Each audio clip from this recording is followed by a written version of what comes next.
भारतमाला परियोजना में बन रहे बनारसी से कोलकाता एक्सप्रेसवे में ग्रीनफील्ड एक्सप्रेसवे में मैं प्रभावित विकास कुमार सिंह पीड़ित किसान हूं।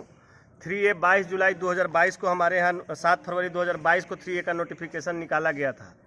उसमें 21 दिनों के अंदर आपत्ति किसानों को देना था। किसानों ने जिला प्रशासन को आपत्ति भी दिया और 3C में उसकी सुनवाई की जानी थी जिला प्रशासन के द्वारा, लेकिन जिला प्रशासन ने घोर लापरवाही और घोर निरंकुशता दिखाते हुए 3C की बिना कार्रवाई किए हुए 3D की प्रकाशन कर दिया और जो 3D में प्रकाशन किया उसका संयुक्त अवार्ड बना दिया गया।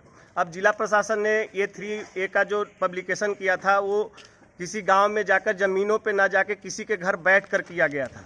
तो जो वास्तविक कब्जाधारी था ज़मीन का वो किसी और रैयत ने भी नाम लिखवा दिया, तो उसके ज़मीन से संयुक्त अवार्ड नोटिस बन गया।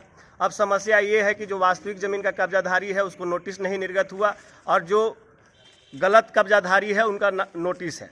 तो ज्वाइंट मेजरमेंट सर्वे तो हेलीकॉप्टर से सरकार ने कर लिया ड्रोन उड़ाकर, लेकिन इंडिविजुअल मेजरमेंट सर्वे सरकार ने किया ही नहीं। तो किसानों को यहाँ जानबूझकर फंसाया गया और हमारे बिहार सरकार ने 8 साल से सर्किल रेट को अपडेट नहीं किया। तो जब हमको बाज़ार भाव से मुआवजा मिलना है और बाज़ार भाव यहाँ आसमान छू रहा है और सर्किल रेट अपडेट नहीं करते हैं, जब किसानों का ज़मीन रजिस्ट्री होता है तो किसान अपने टैक्स को बचाने के लिए सर्किल रेट पे ही किसान सेल और परचेज करते हैं।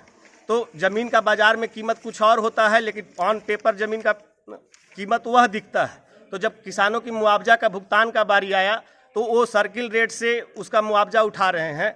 तो किसानों का तो इतना नुकसान होगा कि किसान उसका भरपाई आजीवन नहीं कर पाएगा और जिस किसान का ज़मीन इस परियोजना में अधिग्रहण हो गया उसका कत्ल हो गया सीधे सीधे।